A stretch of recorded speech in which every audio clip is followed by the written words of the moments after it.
If you average out the View hosts, among the dumbest people on television. Sonny's dumb. Certainly not the brightest person. And what she just said just doesn't make any sense. It's just like so silly to say. It's not a well thought out.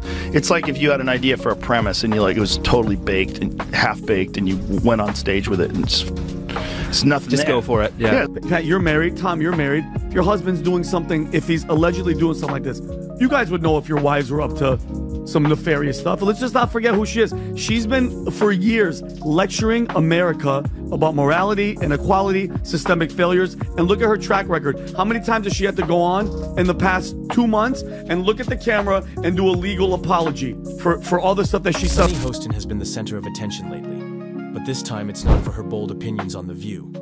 Instead, the spotlight is on her husband, Dr. Emmanuel Hostin, and the headlines surrounding him are far from flattering. Dr. Hostin, an orthopedic surgeon, along with his practice orthopedics and sports medicine, has found himself caught up in a massive controversy. The allegations, insurance fraud, kickbacks, and, most notably, a huge RICO lawsuit with 180 defendants. This isn't just another legal case. This is a full-blown blockbuster. But before we get into the details, make sure to hit the like button and subscribe, so you don't miss any of the shocking twists in this Hollywood-sized scandal. I agree with mostly everything that's been said. I mean, we know that, only about 31% of Americans trust our healthcare system. We have a terrible healthcare system. And, doctors suffer because of big corporations as well. Doctors that want to do good, like my husband, operates on someone even though they don't have insurance and then has to sue health insurance companies to get paid for the work that he's been trained his whole life to do.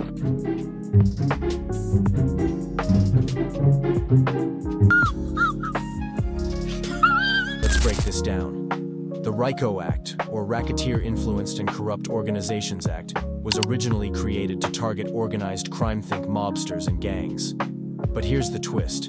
The individuals in the hot seat aren't underground criminals. They're doctors, surgeons, and medical professionals.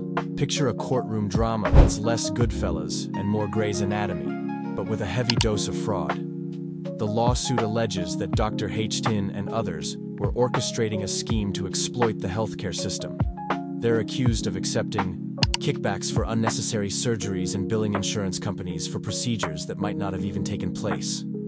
Imagine this: patients going under the knife, insurance picking up the bill, and money changing hands like a high-stakes poker game in the hospital. I want a citizen that has a policy. I mean, I'm not saying that Joe Rogan should be removed from Spotify. He's got 11 million listeners. He's got $100 million, contract as of 2020. But I do think as the podcast platform, you have to have some sort of guidelines. How about a disclaimer on his podcast that says, this is mimisinformation? How about removing some of the podcasts that disseminate this misinformation? They have. And that's Here's where things get really intriguing. The lawsuit goes into detail, specifically naming Dr. Hostin, accusing him of receiving financial incentives for recommending or performing arthroscopic surgeries of those minimally invasive joint procedures. On the surface, these surgeries may seem routine, but the lawsuit claims many of them were entirely unnecessary. Were these patients genuinely in need of knee or shoulder surgeries? Or were they just caught up in a scheme to rake in quick cash? If the allegations hold up, this could become one of the most significant medical scandals, surpassing even the juiciest soap opera plots. Imagine placing your trust in your doctor, only to discover you were nothing more than a pawn in a financial game. That kind of betrayal cuts deep. It's always the people that always do the pointing, and it always comes back to them, all right? So when you said this is the largest RICO case ever filed in the state of New York, you guys wrap that around your brain. That's bigger than the mafia case. Like the mafia one was number one. This one takes it over. So he was scamming insurance companies from taxi drivers, Uber drivers, and Lyft drivers. He was performing unnecessary surgeries and then providing fraudulent medical services in exchange for the... Wait, there's more. Enter American Transit Insurance Company, the plaintiff in this case. The lawsuit claims they've been defrauded out of millions, alleging they were billed for surgeries that either didn't happen or weren't necessary. It's like paying for a steak and getting tofu instead. But let's be honest, insurance companies don't exactly have a spotless record either. They faced accusations of underpaying doctors, denying legitimate claims, and exploiting every loophole to avoid paying out. So here's the big question. Is ADCT truly uncovering a massive healthcare scam? Or is this just a last-ditch effort to deflect blame from a company on the brink of bankruptcy? According to a new lawsuit obtained by Page Six, the orthopedic surgeon was one of 200 defendants named in one of the biggest racketeer influence and corrupt organization cases ever filed in New York. Emmanuel was accused of federal insurance fraud and, quote, getting kickbacks by performing surgery and billing a company that insured taxi companies and Uber and Lyft drivers. Dr. Haiteen's lawyer, Daniel Thwaites, didn't hold back. He described the lawsuit as a baseless attempt by ADCT to recover their financial losses, labeling it a desperate move by a company in deep financial trouble. His defense shifted the focus onto ADCT, painting them as the real culprits, a classic courtroom strategy to turn the tables on the accuser. This maneuver is making the courtroom drama even more intense. But hold on, there's more. Enter Joe Rogan, the podcast king and media critic.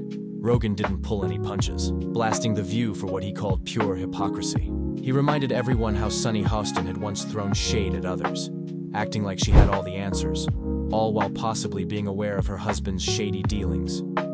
Then, Rogan took it further, roasting the show by suggesting that if you averaged out the IQ of the hosts, you might still struggle to hit triple digits. Harsh? Definitely. But his fans were loving every second of it. I saw you on The View. Yeah, so that's been overwhelming my past couple days. So I just went in there, did my thing. I had no idea what to expect. I didn't know who Sunny Hostin was. I actually still really don't know. So I wasn't expecting necessarily for her to kind of try to ambush me in that way and attack my character in that way. Well, it is the show that people love to hate. Yes, that's true. They get so much hate watching viral clips of them saying ridiculous things. I mean, Yeah. it is a rabies infested hen house. Meanwhile, as Dr. Hateen battles to clear his name in court, Sunny has remained unusually silent. Typically, she's all over any controversy on The View. But when it comes to her husband's scandal, she's been radio silent. Why the quiet? Is she standing by him, trying to distance herself, or simply waiting for legal advice?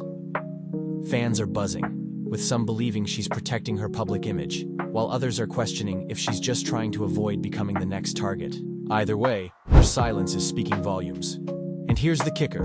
Dr. Hateen isn't alone. He's one of 180 defendants in this lawsuit, which also names other doctors, medical practices, and even hospitals. If the allegations are true, this could turn into one of the largest medical fraud cases in history. An entire network of corruption exploiting the healthcare system for millions. It's like a heist movie. But instead of robbing banks, these people are stealing insurance premiums. Her husband accused of committing federal insurance fraud in a lawsuit. Okay, now let's read this. Rob, is this a video? Well, I have this. I'll show you this about. Let me just read this and I'll come to you. So, Dr. Emmanuel Manny Hostin, an orthopedic surgeon and husband of The View co-host Sunny Hostin, is accused in December lawsuit fraudulently billing insurance. By the way, this is a Daily Caller story I'm reading. The lawsuit alleges Hostin knowingly provided fraudulent medical and other healthcare services in exchange for kickbacks and or compensation, and names him among nearly 200 defendants in one of New York's largest RICO cases. Wow. Hostin's attorney, Daniel Thwaites, denies the allegations, calling the lawsuit a meritless attempt by a near-bankrupt insurance carrier to intimidate doctors and restrict healthcare benefits. The case involves claims that Hostin performs unnecessary surgeries on patients after minor accidents without exploring less invasive treatments, with American Transit citing New York's 1974 no-fault law as contributing to widespread. At the heart of all this lies a much larger question. How much trust can we truly place in the healthcare system when it seems like money matters more than patient care? When doctors and insurance companies prioritize their profits over people's well-being, trust begins to crumble. Patients should feel secure walking into a doctor's office, not like they're stepping into a financial trap. And let's not forget, if ADCT is using this lawsuit as a smokescreen to mask their own financial issues, they're only making matters worse. This situation is a tangled web, and untangling it will be no easy feat. As of now, Dr. Hateen hasn't been found guilty. These are still just allegations. But the courtroom showdown promises to be a spectacle, with both sides preparing for a fierce battle. For now, all we can do is sit back, grab some popcorn, and try to separate fact from fiction. Whether Dr. Hostin is guilty or innocent, this case is already revealing some uncomfortable truths about the healthcare and insurance industries. So buckle up. This scandal is far from over. With every new twist, we'll be here, popcorn in hand, watching it all unfold like the courtroom drama it's destined to be. If you enjoyed today's video, make sure to like and subscribe so you don't miss any updates. I'll catch you in the next one. Peace.